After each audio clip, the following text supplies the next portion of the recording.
My name is Nell James, and this is a speech for consecutive interpreting without notes. Ladies and gentlemen, I would like to talk to you today about a subject which I admit is fairly morbid, but one that I find fascinating, and that is euthanasia.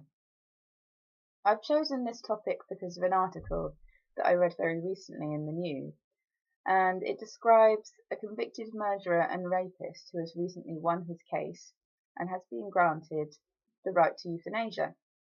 So his argument was one of mental suffering. He argued that he was never going to be able to control his sexual urges, and as a result he was never going to be able to get out of prison. And understandably this has sparked uproar. So what I'd like to do is give you some points in favour and points against euthanasia, and then attempt to come to a personal conclusion at the end.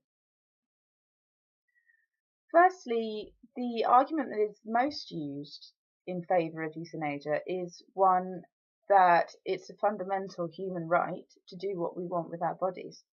So we inhabit them, and we should be able to choose when we think our life is over and for how long we want our lives to go on.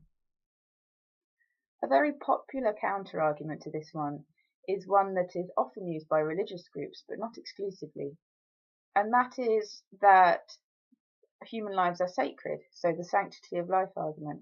It's not our place to decide when they're over. That's God's job, and we can't do his work for him. Secondly, I'd like to talk a little bit about patient suffering. So, for example, if you have a terminally ill patient who is in a lot of pain, a lot of physical suffering, then sometimes it's more humane to let them decide that they want to finish their lives early. But I'm not talking just about the patients themselves, but also relations and loved ones. It can be absolutely excruciating to see someone you love die and in a lot of pain. However, many people ask the question, but where does this end, and where do we draw the line? What about mental suffering?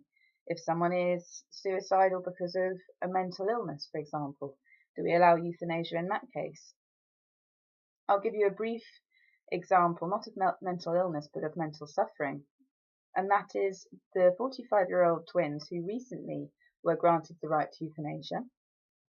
They were born deaf and had just discovered that they were both going blind as a result of a degenerative condition. So they decided together that the mental suffering would be too great for them to carry on their lives.